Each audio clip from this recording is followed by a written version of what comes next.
कल ट्विटर पर God of paradoxes की तरफ से एक फोटोग्राफ शेयर किया गया था जो बेसिकली पारस एरोस्पेस लिमिटेड का अनमैन्ड कॉम्बैट एयर व्हीकल है। इस सिस्टम को देखकर कई लोगों की तरफ से कहा जा रहा है कि ये काफी हद तक टर्किश अकिंजी ड्रोन की तरह दिख रहा है। देखिए, अगर किसी को बेसिक एरोस्पेस की अंडरस्टैंडिंग है तो वो इस फोटोग्राफ को देखकर साफ कह सकता है कि अकिंजी ड्रोन की तरह दिखने वाला ड्रोन जरूर है, लेकिन ये दोनों काफी हद तक बिल्कुल अलग तरीके की फिलॉसफी पर काम करने वाले हैं। अकिंजी के जो विंग्स का डिजाइन है वो गर्ल डिजाइन है, वहीं पर इसकी टेल में एनहाइड्रल विंग्स का प्रयोग किया जाता है। लेकिन अगर बात की जाए पारस के सिस्टम की तो इसमें कन्वेंशनल मिड विंग का प्रयोग किया गया है। पारस के सिस्टम के बारे में बात करने से पहले एक बार गर्ल विंग का फायदा समझ लेते हैं। देखिए, अगर आप अभी अपनी स्क्रीन पर दी गई फोटोग्राफ को ध्यान से देखेंगे तो आपको समझ में आएगा कि अकिंजी में जो लैंडिंग गियर्स दिए गए हैं वो छोटे दिए गए हैं, लेकिन गर्ल विंग होने के कारण जो इंजन्स हैं वो कंपैरेटिवली ज्यादा ऊंचाई पर हैं और इनमें लगे हुए प्रोपेलर्स कंपैरेटिवली जमीन से ऊपर हैं। वहीं पर अगर ये लो या मिड विंग होते तो चांसेस होते कि प्रोपेलर जमीन से टकराते, और इसी चीज को ध्यान में रखते हुए यहाँ पर गर्ल विंग का प्रयोग किया गया है।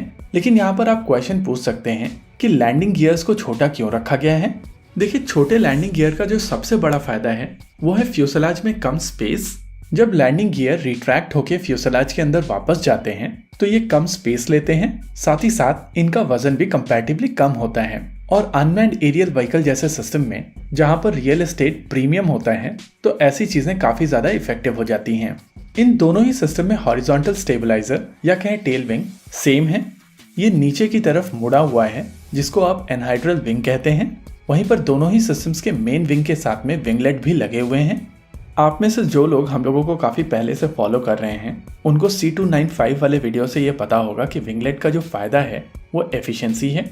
साथ ही साथ विंगलेट एक ऐसा सिस्टम है जो एयरक्राफ्ट की ऑपरेटिंग एल्टीट्यूड, फ्यूल कंजम्पशन और कंपैरेटिवली नॉइस को कम कर देता है। अगर आप पारस के सिस्टम को ध्यान से देखेंगे तो आपको समझ में आएगा कि इसमें 2 इंजन्स का प्रयोग किया जाएगा और ये बेसिकली टर्बो प्रॉप्स होंगे। वैसे अकिंजी में यूक्रेनियन इंजन का प्रयोग किया जाएगा, लेकिन पारस के सिस्टम में मोस्ट लाइकली HTT-40 और डॉनियर में यूज किए जाने वाले हनीवेल जैरेट का प्रयोग किया जा सकता है। वहीं पर अगर वेपन स्टेशंस की बात की जाए तो इसमें एक विंग के नीचे 4 वेपन स्टेशंस होंगे। और अगर इन वेपन स्टेशंस पर दिए गए बॉम्ब्स को ध्यान से देखा जाए तो आप कह सकते हैं कि इनके साथ में लेजर गाइडेड बॉम्ब्स के साथ साथ माइक्रो म्यूनिशंस भी कैरी किए जा सकेंगे। वहीं पर अगर इलेक्ट्रो ऑप्टिकल सिस्टम की बात की जाए तो इसको अंडर द बेली प्लेस किया गया है।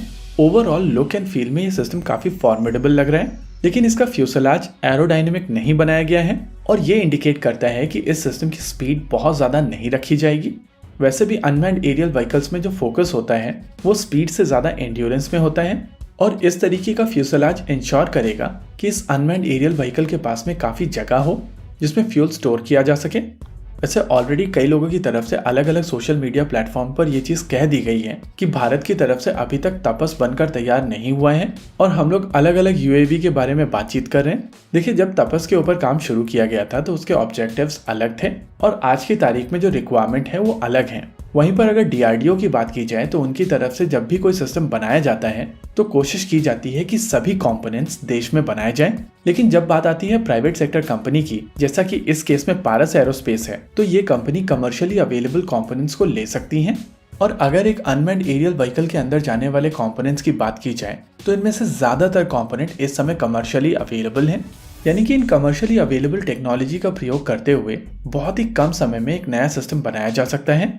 लेकिन यहाँ पर यह देखना दिलचस्प होगा कि क्या ये प्राइवेट सेक्टर कंपनी इस प्रोजेक्ट को लेकर आगे बढ़ेगी या फिर JSR की तरह इसको केवल एक्सपोज तक लिमिटेड रखेगी।